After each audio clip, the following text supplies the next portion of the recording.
Ketika Allah menafikan Tuhan selain dirinya, saya ulang lagi, ketika Allah ingin menafikan Tuhan selain dirinya, sebenarnya argumentasinya itu gampang sekali. Kita tahu di awal juz 6 misalnya qul ara'aitum ma tad'una min dunillah, ara'aitum di tafsir-tafsir akhbiruni.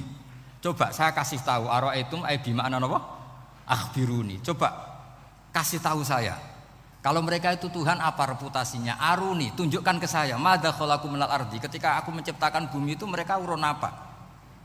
Fir'aun lahir di bumi, Namrud di bumi, Nabi Isa di bumi. Semua yang kamu tuhankan lahir di bumi.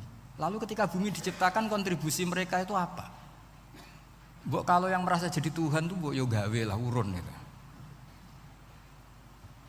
Gampangane iku yo wong iku ana kualifikasine. Nek dadi kiai iku yo tau mutolaah. Tahu ngaji bafail macam-macam lah soalnya.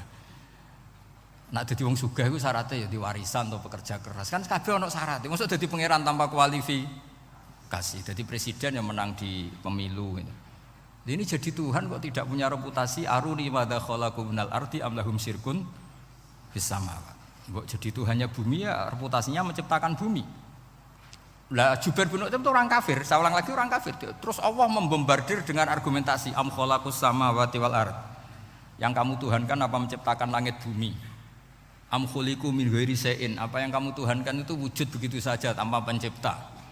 Wos pokoknya dibombardir gitu. Sampai beliau tidak kuat akhirnya matur Rasulullah asyhadu alla ilaha illallah wa annaka rasulullah. Jadi dulu itu mukjizatnya Quran itu orang kafir saja tahu. Saking dahsyatnya, logika yang dibangun itu saking dahsyatnya.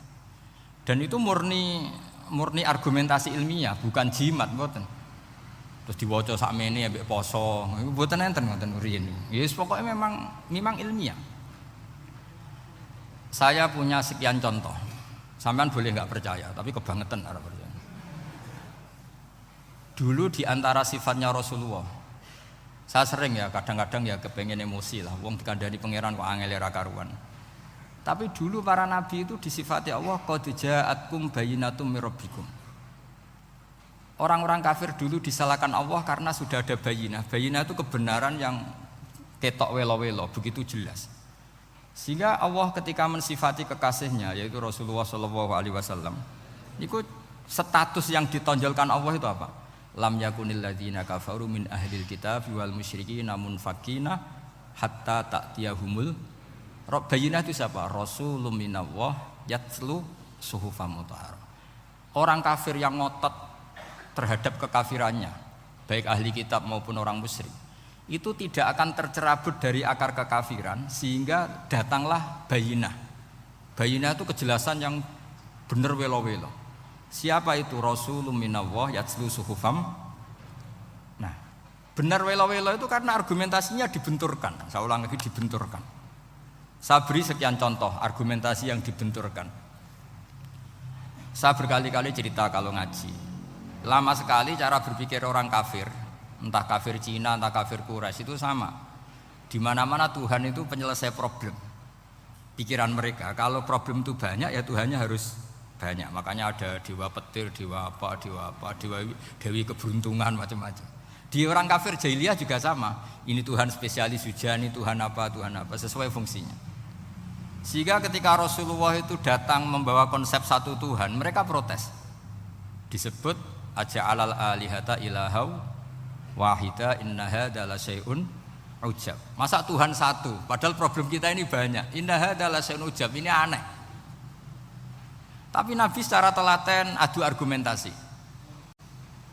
Kalau kamu sebagai pembantu, sebagai budak, lalu majikan Anda banyak, semuanya punya perintah yang beda-beda. Kamu suka apa enggak? Ya enggak suka Muhammad. Enak mana majikan banyak sama majikan satu? Ya enak satu. Tuhan kamu itu majikan kamu. Kalau Tuhan kamu majikan kamu, kalau Tuhannya banyak, perintahnya beda-beda, habis kamu. Ya sudah, amat Tuhannya satu saja. Itu namanya bayinah. Bayinah itu argumentasi yang enggak terbantahkan. Nah, itu yang disebut hatta ta'tiyahumul. Itu disebut daraba Allahu mathalar rajulan fihi syuraka mutasyakisuna wa rajulan salamal lirajul hal yastawiyani mathala alhamdulillah. Jadi ketika mereka dijak argumentasi, oke mat, kalau majikan banyak itu enak majikan satu. Wa rabbukum sayyidukum, Tuhan kamu itu majikan kamu. Maka enak satu. Oke Muhammad, kita terima konsep itu. Alhamdulillah akhirnya mereka Islam.